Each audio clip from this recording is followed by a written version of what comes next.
Australia और south Africa के बीच 5 मैचों की वनडे सीरीज का निर्णायक मुकाबला खेला जाना था। इस मैच में टॉस होता है। ऑस्ट्रेलिया ने टॉस जीतकर पहले बल्लेबाजी करने का फैसला किया। हर मैच की तरह इस मैच की भी शुरुआत होती है और आपको बताते चलें कि यह बात है 12 मार्च 2006 की, जब उन दिनों वनडे क्रिकेट में किसी भी टीम के लिए 400 का स्कोर बनाना महज एक ख्वाब ही होता था और पूरी दुनिया का मानना था कि यह कारनामा केवल ऑस्ट्रेलिया ही कर सकती है। लेकिन यह स्कोर ऑस्ट्रेलिया के दामन पर एक काला दाग छोड़कर जाएगा, यह बात ऑस्ट्रेलिया को भी नहीं पता थी। अब मैच शुरू होता है।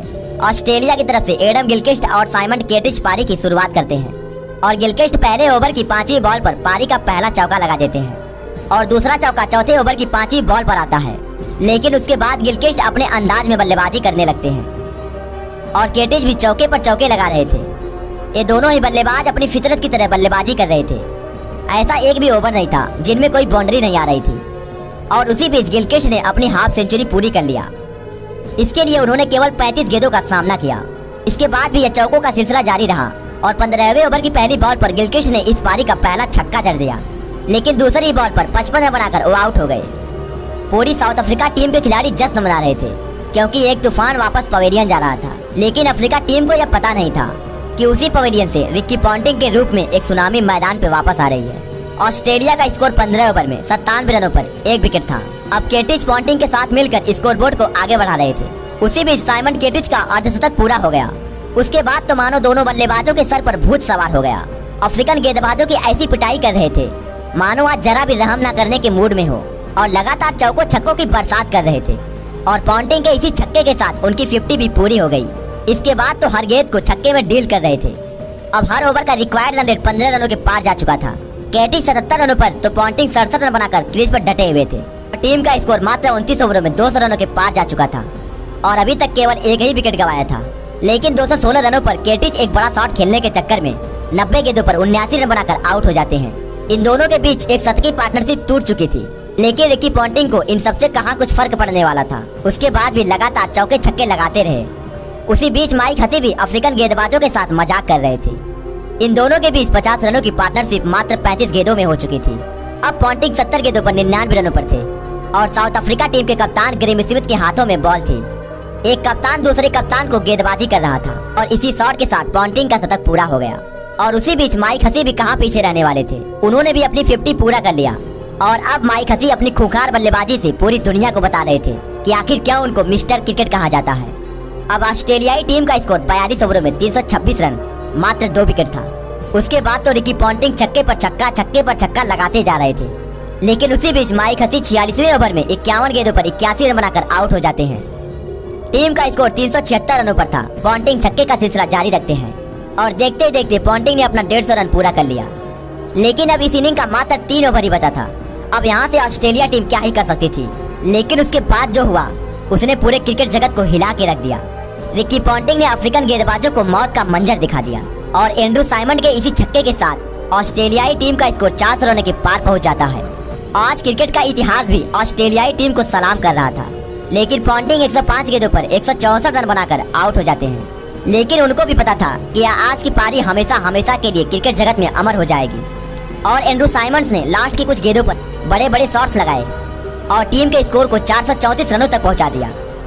ये रहा ऑस्ट्रेलियाई बल्लेबाजों का लेखा जोखा। आज से पहले 400 नहीं बना था, इस टीम ने तो 434 रन बना दिया था। आज इस टीम ने एक इतिहास रचा था, एक ऐसा इतिहास जो आज से पहले कभी नहीं हुआ था। मतलब पहली बार हुआ था ऐसा इतिहास जो कई दशकों तक नहीं टूटने वाला था। लेकिन कुदरत का करिश्मा देखो, जो दशकों के लिए बना था वो कैसे कुछ ही घंटों में टूट गया। उसे देखने से पहले यदि वीडियो पसंद आ रही हो तो वीडियो को एक लाइक जरूर कीजिएगा। अफ्रीका टीम के लिए यह मैच एक मजाक बन चुका था क्योंकि 434 रनों को पाना किसी करिश्मे से कम नहीं था।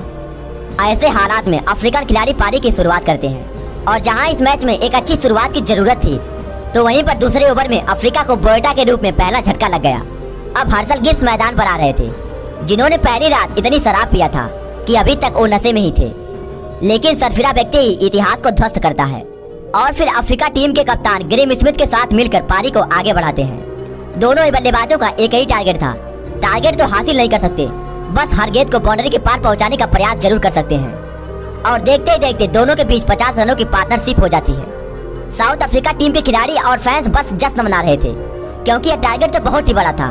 बस ये दोनों खिलाड़ी अपनी पारी का एंजॉय कर रहे थे और गिब्स के इसी सिंगल के साथ लेकिन स्मिथ भी कहाँ पीछे रहने वाले थे। उन्होंने भी इस चौके के साथ अपनी 50 पूरी कर लिया। इन दोनों के बीच एक शतकीय साझेदारी हो चुकी थी। टीम का स्कोर 16 ओवरों में 116 रन और मात्र 1 विकेट था। उसके बाद तो ग्रेम स्मिथ की आधी देखने को मिली। लगातार चौकों की बरसात कर दिए। उसके बाद छक्कों की झड़ी लगा देते हैं। हर्षल गिब्स भी बड़े शॉट लगाए जा रहे थे, लेकिन उसी बीच साउथ अफ्रीका टीम के कप्तान ग्रेम स्मिथ 55 गेंदों पर 90 रनों की धुआंधार पारी खेल टीम का स्कोर 22.1 ओवर में 190 रनों पर 2 विकेट था। एक कप्तान का ऐसा बैटिंग रवैया देख टीम के खिलाड़ियों से करिश्मे करने की उम्मीद जागी, लेकिन अभी भी मंजिल कोसों दूर थी। लेकिन शराब के नशे में धुत खिलाड़ी अभी भी मैदान में ही था और अब उसका नशा सर चढ़कर बोल रहा था। अब हर्षल गिब्स 78 गेंदों पर 97 रनों तक पहुंच चुके थे और इसी चौके के साथ हर्षल गिब्स ने शतक लगा दिया। अब तो गिब्स अपने आपे से बाहर हो चुके थे। गेंदबाजों के साथ खिलवाड़ कर रहे थे। जो ऑस्ट्रेलियाई बल्लेबाजों ने अफ्रीकन गेंदबाजों का जनाजा निकाला था, उनको मौत का मंजर दिखाया था, तो वहीं अब हर्षल गिब्स उनके ही गेंदबाजों की कब्र खोद रहे थे। और उसी के साथ एबी डिविलियर्स ने भी एक अच्छा शॉट लगाया, लेकिन मात्र 14 रन बनाकर आउट हो जाते हैं। अब अफ्रीका को 19 ओवरों में 151 रनों की जरूरत होती है, लेकिन गिब्स रुकने का नाम नहीं ले रहे थे।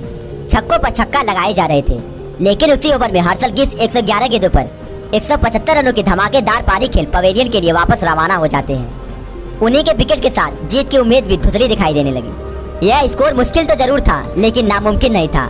गिब्स ने एक दिल दहला देने वाली पारी खेली थी, लेकिन उसके बाद जय कैलिस मैदान पर आते हैं, कुछ अच्छे शॉट लगाते हैं, साउथ अफ्रीका की थोड़ी जीत की उम्मीद बढ़ाते हैं, लेकिन मात्र 20 रन बनाकर ही आउट हो जाते हैं।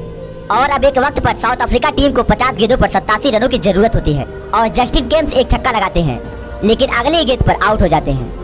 मार्क बाउचर और वेद क्रीज पर होते हैं। दोनों ने शानदार खेल दिखाया, लगातार चौके छक्के लगाते रहे, ऑस्ट्रेलियाई गेंदबाजों को दौड़ाते रहे। ऑस्ट्रेलियाई टीम को दिन में ही तारे दिखा दिए। अब मात्र 35 गेंदों पर 60 रनों की जरूरत होती है और उसके बाद एक ओवर में यह चौका लगा और उसी की अगली गेंद पर एक छक्का लगा। ये दोनों ही बाउंड्री रिक्वायर्ड रन रेट को और भी कम कर दिया। वेद 11 गेंदों पर 26 रन बना चुके थे, लेकिन फिर वो आउट हो जाते हैं। साउथ अफ्रीका खेमा निराश हो चुका था। अब अफ्रीका टीम को 19 गेंदों पर 34 रनों की जरूरत होती है और एक नया बल्लेबाज क्रीज पर आता है, लेकिन आते ही एक शानदार चौका लगा देता है।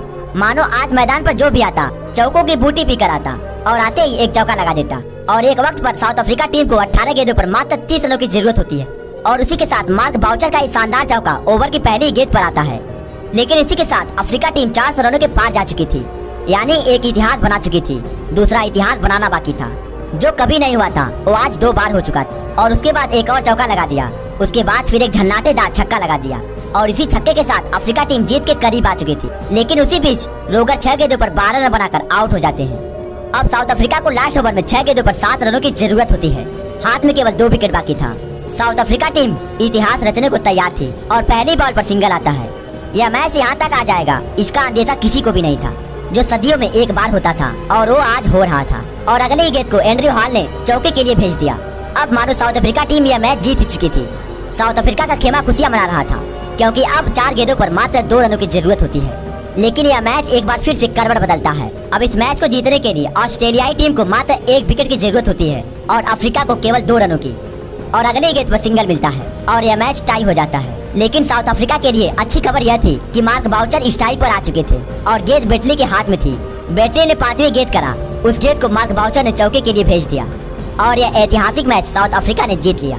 ऑस्ट्रेलिया के 434 रनों के जवाब में अफ्रीका टीम ने 438 रन बना दिए थे, या यूं कहें एक इतिहास बदलकर एक नए इतिहास की स्थापना कर दिया था। ऑस्ट्रेलिया ने इतिहास का सबसे बड़ा स्कोर तो बनाया, लेकिन उसे डिफेंड नहीं कर पाए और यह ऑस्ट्रेलिया के लिए एक दाग से कम नहीं था। और यदि यह वीडियो पसंद आई हो तो वीडियो को लाइक शेयर जरूर कीजिएगा और अभी तक चैनल को सब्सक्राइब नहीं किया है तो प्लीज चैनल को सब्सक्राइब भी जरूर करें।